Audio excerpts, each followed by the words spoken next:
Hey everyone, it's Presley at ActOutGames.com here, and today, I can't pick up paper, we're going to be doing a unit study on, or a runner-up on the unit study pirate thing. Yeah, so we're going to follow up.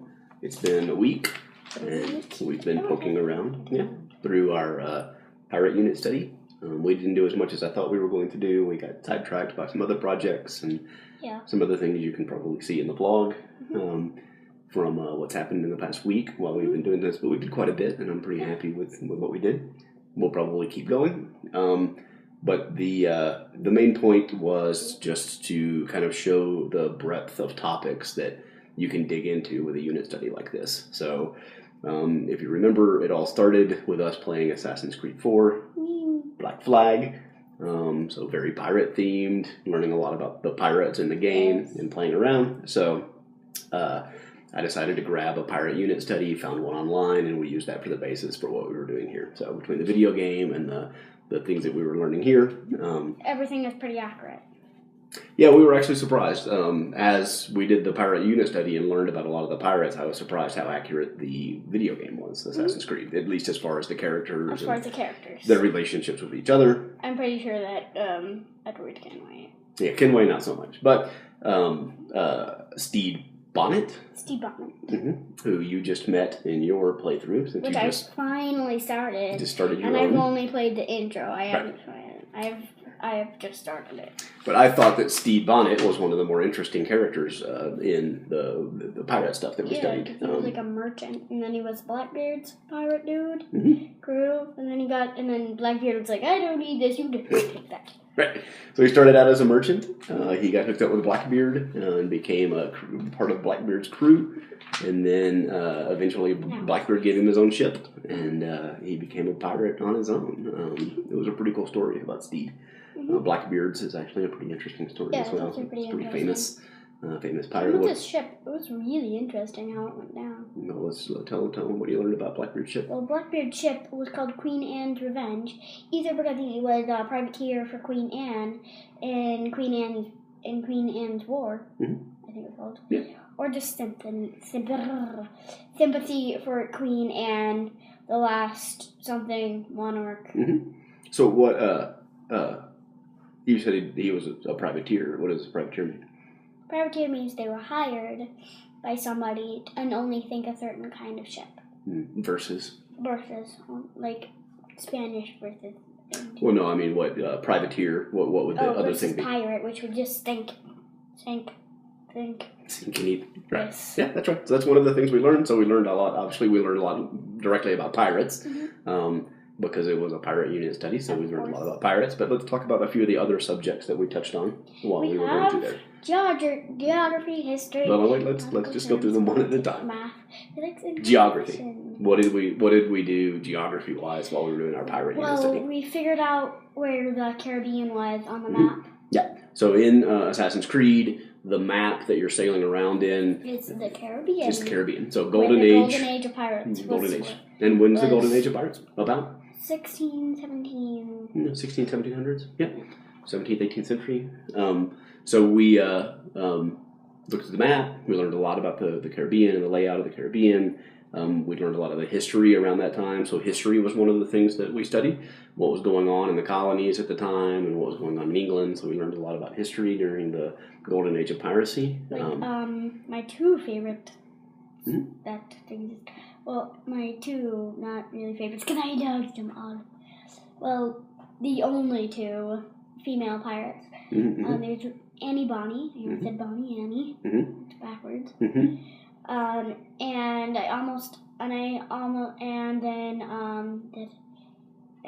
Mary Reed. Mary Reed. That's right. Mary Reed's in the game.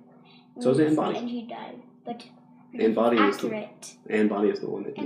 In that was pretty accurate as far as what happened to them. Very accurate. We studied that as well. And what else did we learn geography wise? We learned where the 7 seas are and what they were talking about, which was all the seas. Right. All the seas. Most of the time, when they talk about the 7 seas, they just mean the world, everywhere, all over the place. Even land. Ships can now sail on land. Even land. So what? There are a couple of different lists of 7 seas that they meant, but usually during the pirate time, sailing the 7 seas just meant you sailed all over the world. Yeah, you sailed like this. And so, how would you say the 7 seas these days? How many seas are there? Over 9,000? The over 9,000 seas, that's right. So there's some geography in there, obviously a lot of history around what was going on at the time. We learned a lot of nautical terms. That was part of our pirate study too, like I know them. the different types of We ships. even have a whole word search on them somewhere in here. So can you tell us what are a couple of the ways that they classify ships? Well, what do they use to classify ships? How they're rigged. What does that mean? They're square rigged or something else rigged. Or but how their sails are shaped. Yeah, safe oddly. Yep. And how many rigs? Not rigs. I forgot what they're called. Yeah. What are they? Describe them. Poles. Yeah. Masts. So how many masts the ship has and how those masts are rigged. Yeah. And that's how you tell. And how big the ship is. And some of it, like where the steering is located in relation to poop deck if it's on the poop deck or if it's in midship. It's not on the poop deck. I don't think they're normally on the steering. Poop deck. Yeah. I think the one in Assassin's Creed is on the poop deck. No, I think it's like the poop deck is the thing under it. Yeah, we'll look it up. But I think the poop deck is the one that's above the cabin, right? Yeah. There's the captain's quarters in the back, yeah. And the poop deck is the roof of that, and that is where you go to steer in Assassin's Creed. Well, you kind of go up a little bit, I think. Yeah, you go up on top of it. Yeah, so the poop deck is kind of the area down there, and then there's like not a baft. We'll look it up again. It is a baft. It is a baft, that area, but that's not the name of the deck. No, the abaft deck. It's not the abaft deck, but it is a baft. The deck that is a baft. Is behind. Yeah, the back of the ship, right. Oh yeah, it's the back of the ship. It is kind of weird how you have ship and room. There's a lot of, So, that's what makes it hard to steer that boat, right? Because the whole ship's in front of you, and then all the masts are in front of you, and the rigging and everything. It makes it kind of hard to see where you're going. So that's why I was like, why can't I go? And there was like a rock right there. I couldn't see it. So I was like, why can't I go? Okay, so we also talked a little bit about politics. That's part of the pirate vlog. What do we do politic-wise? Pirate politics. What kind of pirate politics? That everybody can vote. So there's the normal pirate rules, which are like everybody can vote. What's that called? When everybody can vote? What kind of government? I forgot. I forget everything. Democracy. Right. And so, remember before, I think when we did the Syria vlog, we talked about there's a couple of different ways to classify governments too. What are the things that you take into consideration when you're classifying a government? If you can vote, and who can vote, and who can be leaders. Well, so how someone comes to power, and who's eligible to be in power. Yes. Yeah. Does it have to be like a lieutenant or something? And so what about have to be everybody? What about for pirates? So how does a captain become captain? They vote, and it can be anybody. Anybody even votes. The newest person ever. Anybody can be captain. That's right. Even like somebody who just got in the ships 2 minutes ago. Yeah. So lots of politics that we talked about. That was pretty cool. And we learned a little bit about that here in Denver at the Nature and Science Museum. There was a pirate show last year, maybe the year before, something like that, last year. And they talked a little bit about the democracy of piracy and that making it attractive, especially to like freed slaves and things like that. I think like all of our pirate crew is like freed slaves.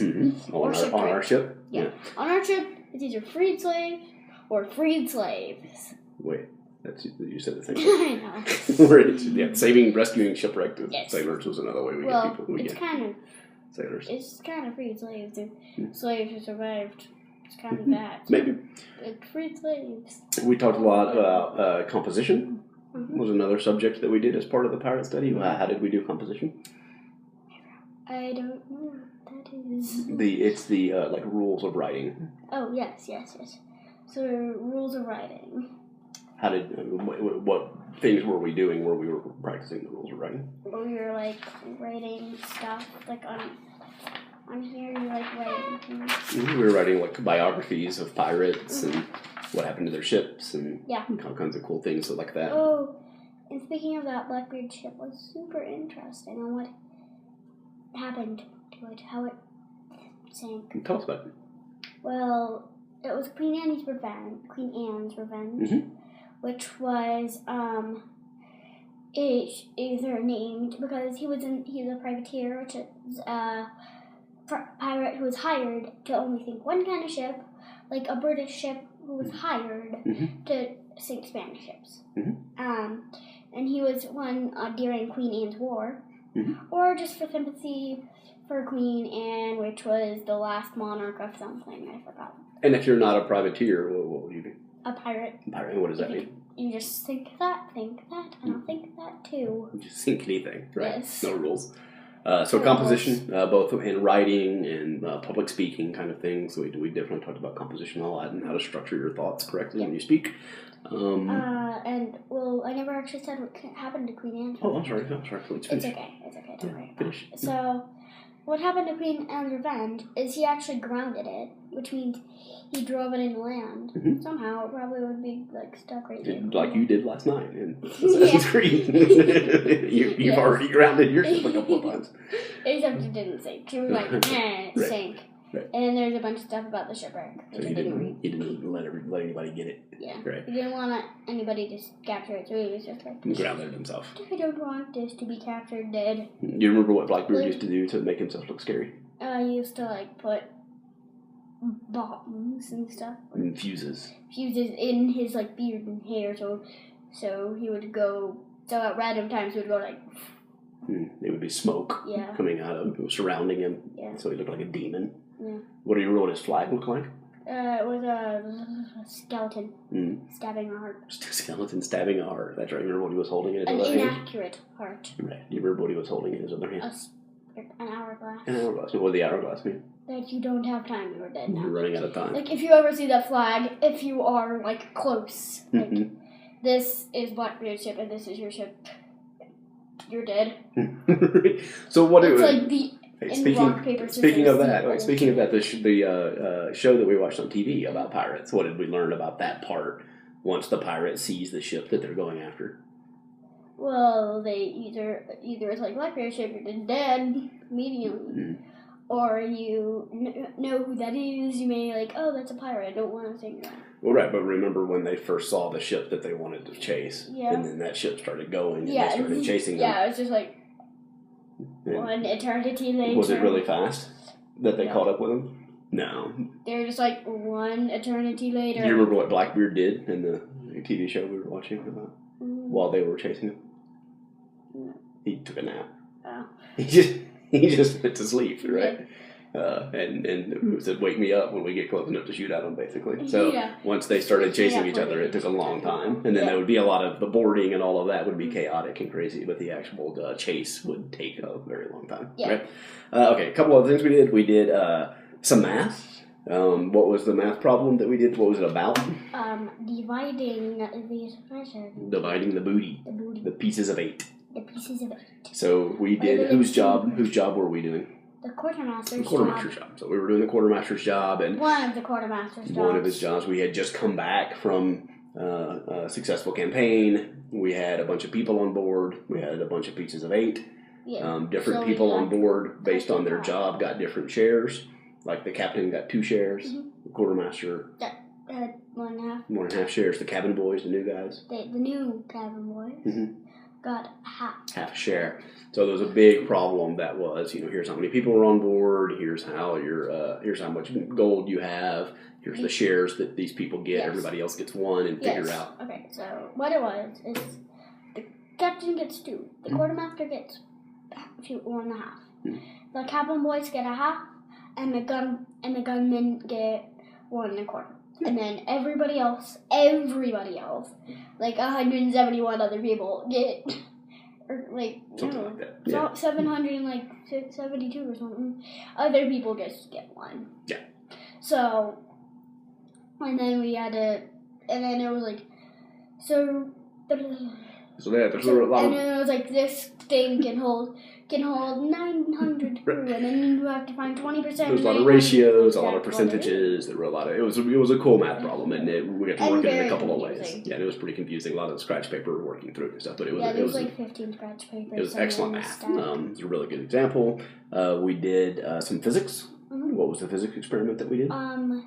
somebody's Bernoulli principle. Bernoulli. It sounds like a flavor of ice cream. It does. Yeah. Bertolli, like a pizza. Yeah. Yeah. Bernoulli's principle. Yes. And what does Bernoulli's principle tell us?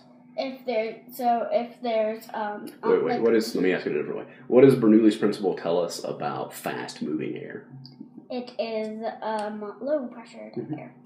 So if it's low pressure, I don't know why. It looks like it would be kind of high pressure here, but then the high pressure down here is probably because it's like moving out of the way. It's kind of that's exactly why, because it's moving out of the way. So it creates low pressure. And then pressure. the high pressure is just kind of sitting there, and then the high pressure it wants to mix with the low pressure, but then the wing of a ship isn't. The wing of a plane isn't in the way, so it pushes up. And what's that called? Do you remember? It's called lift. That's exactly right. Yes. So, what were the two kinds of transportation that we learned about Bernoulli's principle applying to? Planes and sailboats. And how does it apply to sailboats? What does it make sailboats able to do that people are amazed by? Upwind. Sail upwind. And go like that. It's because the wind's not pushing it; it's pulling it, kind of. Yeah. It's like an airplane swing. This air is going fast, so it's kind of low pressured over on the side where the wind's coming from. Then it's kind of high pressured over here, low pressured up here, and high pressured down here. And it pushes it upwind, but then it gets stuck in the current and goes away. So, pretty cool. But with the sailboat, that's constant, so it kind of just goes. Yeah, one of the experiments that we didn't get to do that we'll do later that we'll video is I wanted to build a sail and attach a sail to one of our skateboards.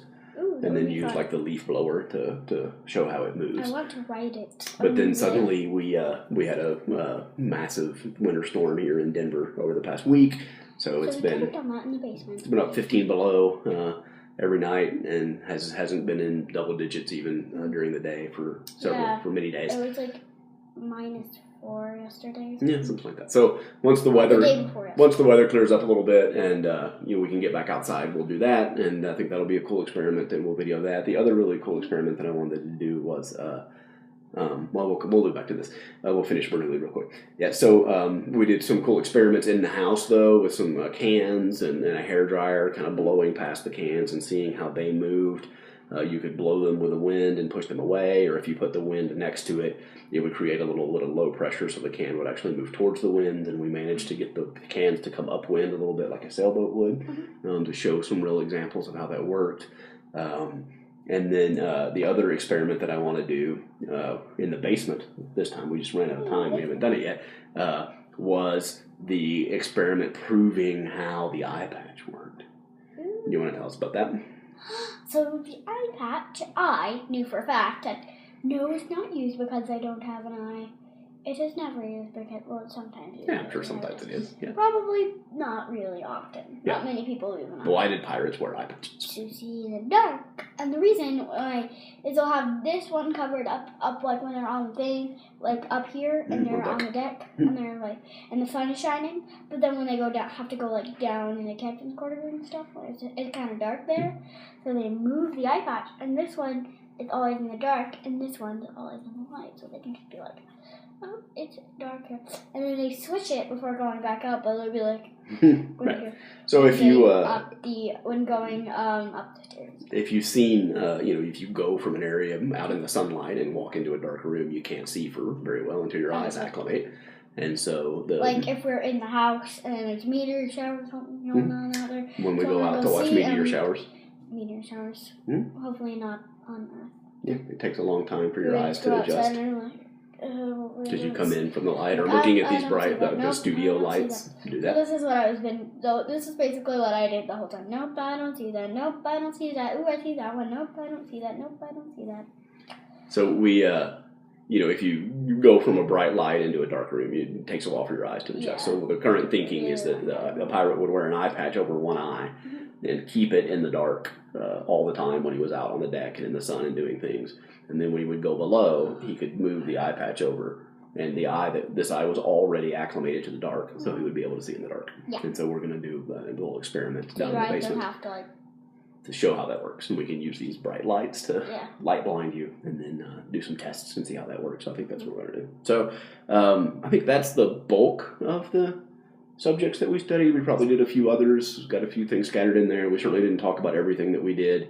Like I said, we watched a little bit of a documentary on Blackbeard and piracy and the golden age of piracy. A little bit of it. A little bit. Played a lot of Assassin's Creed and talked about the things that we were doing while we You were played doing his profile and played about half of it without me because I was just not down there. I was like, That's why I was sleeping. I was That's why you're starting your own game. Yeah. So, yeah, I think it was really successful unit study. We covered a lot of ground and talked about a lot of things, and we'll keep going.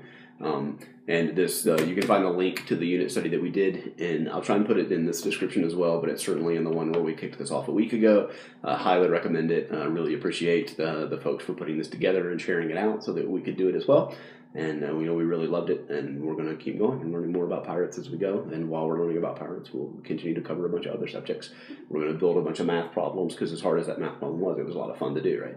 So we're going to keep doing that kind of a math problem, because it does percentages and large multiplication and ratios and lots of really good, fun things to do. And hard. And hard, but good. Cool. Bye. Bye, guys.